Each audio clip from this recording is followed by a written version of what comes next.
صحیح مسلم میں حضرت نواس بن سمعان رضی اللہ تعالی عنہ بیان کرتے ہیں کہ نبی کریم صلی اللہ علیہ وآلہ وسلم نے فرمایا کہ تم میں سے جس کا سامنا بھی دجال سے ہو اسے چاہیے کہ اس پر سورہ کہف کی ابتدائی 10 آیات پڑھ کر پھونکے۔ ایک اور روایت میں بھی یہی بات سورہ کہف کی آخری 10 آیات کے لیے بھی کہی گئی ہے۔ محدثین فرماتے ہیں کہ دونوں روایتوں میں کوئی تضاد نہیں، مطلب یہ ہے کہ جو شخص سورہ کہف کی ابتدائی 10 یا آخری 10 آیتیں یاد رکھے گا وہ فتنہ دجال سے محفوظ رہے گا۔ دوسری ترکیب یہ ہے اور دوسرا طریقہ یہ ہے کہ اللہ سے پناہ مانگنا۔ جو شخص اللہ جل شانہ سے دجال کے فتنے اور شر سے نجات کی دعا مانگے گا بالخصوص نماز کے بعد اس کی دعا قبول ہوگی اور وہ شخص اس کے فتنے سے محفوظ رہے گا۔ صحیح بخاری اور صحیح مسلم میں حضرت عائشہ صدیقہ ام المومنین رضی اللہ تعالی عنہا بیان کرتی ہیں کہ نبی کریم صلی اللہ علیہ وآلہ وسلم دعا کیا کرتے تھے کہ اے اللہ مجھے قبر کے عذاب سے اور دجال کے فتنے سے محفوظ فرما۔ نبی دعا فرماتے تھے صلی اللہ علیہ وآلہ وسلم۔ تیسرا طریقہ یہ ہے کہ اس سے دور رہنے کی حد الامکان کوشش کی جائے۔ خروج دجال کے وقت جو لوگ ہیں انہیں یہ چاہیے، اگر ہمارے زمانے میں آ گیا تو ہم تو بات کر ہی رہے ہیں، لیکن اگر یہ ڈی وی ڈیز کسی طرح محفوظ ہو جائیں اور آگے آنے والے وقتوں میں لوگ اسے دیکھ رہے ہوں یا کتابوں میں یا کسی اور ذریعے سے یہ نصیحت ان تک پہنچے تو انہیں چاہیے کہ اس سے دور رہنے کی حد الامکان کوشش کریں۔ سنن ابی داؤد میں حضرت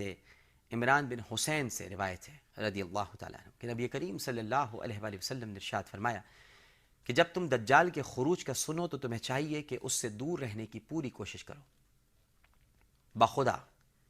جو شخص اس کے قریب جائے گا اندیشہ ہے کہ اگر مومن ہو تو اس سے متاثر ہو کر اس کا پیروکار بن جائے گا، یہاں تک فرمایا۔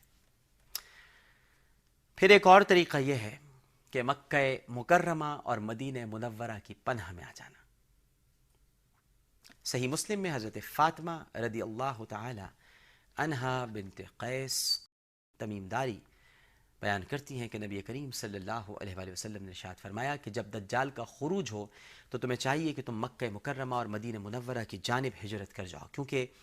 وہ ان دونوں شہروں میں داخل نہیں ہو سکے گا۔ اس طرح تمہارے لیے اس کے فتنے سے بچنا ممکن ہو جائے گا۔ ایک اور ترکیب یہ ہے ناظرین کہ دینی بصیرت میں اضافے کی کوشش کرنا۔ دیکھیں فتنہ دجال سے بچنے کے لیے اس کے خروج کے وقت رونما ہونے والی علامات اور سے واقف ہونا ہر مسلمان کے لیے نہایت ضروری ہے۔ اب آج کل کا دور تو ایسا ہے کہ ہم دنیا کی ہر خبر سے واقف ہونا چاہتے ہیں۔ ہمیں یہ بھی معلوم ہونا چاہیے کہ ڈالرز کے کیا ریٹ چل رہے ہیں، پراپرٹی کی کیا قیمت ہے، آٹے دال کا بھاؤ کیا ہے، سیاسی کیا معاملات چل رہے ہیں، اب کس کی حکومت جانے والی ہے اور کس کی حکومت آنے والی ہے، سب باتیں ہم جاننے کی کوشش کرتے ہیں۔ فلاں فلم کب ریلیز ہوئی ہے، فلاں فلم میں کون سا اداکار ہے، فلاں نے کتنا بزنس کیا، فلاں کی حرکات اور سکنات کیا کیا ہیں، سب جاننے کی کوشش کرتے ہیں، کیڑے نکالیں گے، کسی کی زندگی میں گھس جائیں گے، لیکن ہم یہ نہیں جاننے کی کوشش کرتے کہ دجال سے بچنے کے لیے ہم سب کو کیا کرنا چاہیے، دینی بصیرت میں اضافہ کیسے کریں ہم۔ دیکھیں یہ بہت ضروری ہے تاکہ سادہ لوگ مسلمان اس حوالے سے کسی کنفیوژن یا گمراہی میں مبتلا نہ ہونے پائیں اور اس کے فتنے سے یکسر محفوظ رہ سکیں۔ میرا آپ کو مشورہ ہے کہ اپنی دینی سمجھ بوجھ میں اضافہ کریں، قرآن و سنت سے اپنا ناطہ مضبوطی سے جوڑے رکھیں اور جو شعائر اسلامی ہیں ان کو اس طرح سے اپنی زندگی اور معمولات زندگی کا لازمی جزو بنا لیں جس طرح کہ آپ روزانہ کھانا کھاتے ہیں، پانی پیتے ہیں، سو جاتے ہیں، اخبار پڑھتے ہیں، سیاسی معاملات پر بڑی توجہ ڈالتے ہیں، جلسوں میں جاتے ہیں، نعرے لگاتے ہیں، فلاں بھائی زندہ باد، فلاں بھائی آوے گا، بھائی آوے گا۔ یہ سارے جب آپ معاملات کر رہے ہوں تو پھر آپ کو یہ بھی چاہیے ناظرین کہ جب زندگی کی ساری آسائشوں اور حقیقتوں اور رازوں سے آپ واقف ہو رہے ہیں اور جاننا چاہتے ہیں تو دینی بصیرت میں اضافہ کیوں ممکن نہیں؟ دیکھیں اگر یہی دور ہوا دجال کا تو پھر کیا ہوگا؟ سچ کہتا ہوں آج یہ پروگرام تو آپ کے سامنے پیش کر رہا ہوں، لیکن اگر ہم کسی سے بھی پوچھیں، بہت بڑی تعداد آپ کے سامنے ایسی آئے گی جو کچھ نہیں جانتی دجال کے بارے میں، کچھ بھی نہیں معلوم انہیں، بالکل گنگ ہو جائیں گے، وہ زمانے خاموش ہو جائیں گی، پتہ ہی نہیں، پڑھنا ہی نہیں چاہتے، ہر وہ چیز پڑھنا ضرور چاہتے ہیں جس میں ان کو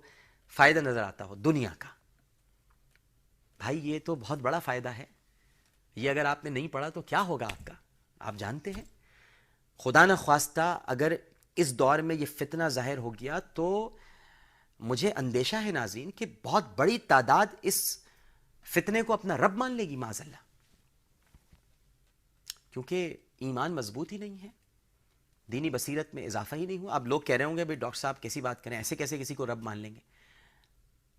نبی کریم صلی اللہ علیہ وآلہ وسلم نے ایسے ہی نہیں کہا کہ بڑے سے بڑے ایمان والے بھی اس کے پیروکار بن جائیں، یہ آقا کریم نے فرمایا ہے صلی اللہ علیہ وآلہ وسلم، یہ عامر لیاقت نہیں کہہ رہا، آقا کریم صلی اللہ علیہ وآلہ وسلم جب وہ اس اندیشے میں مبتلا ہیں اور اس خدشے کا اظہار فرما رہے ہیں کہ اگر دینی بصیرت نہیں ہے، اگر دین کے بارے میں علم نہیں ہے تو مومن بھی اس کا پیروکار ہو جائے گا، مومن ایمان والا۔ تو بہرحال ناظرین یہ ساری باتیں ہم سب کو جاننی چاہیے اور اس پہ غور کرنا چاہیے۔ ابھی تو گفتگو کا سلسلہ جاری ہے، فی الحال آثار قیامت کا وقت اپنے اختتام کو پہنچتا ہے۔ اللہم صلی علی سیدنا و مولانا محمد وعلی آلہ وصحبہ وبارک وسلم وصلی علیہ۔ عامر لیاقت حسین کو اجازت دیجیے، پروگرام پیش کرتے ہوئے، گفتگو کرتے ہوئے زبان سے کوئی ایسا لفظ یا جملہ نکل گیا ہو جو گستاخی کے زمرے میں آتا ہو تو اپنے رب کے حضور معافی کا خواستگار ہوں۔ اللہ نے چاہا تو کل پھر حاضر ہوں گے، اپنا بہت خیال رکھیے گا، اللہ حافظ۔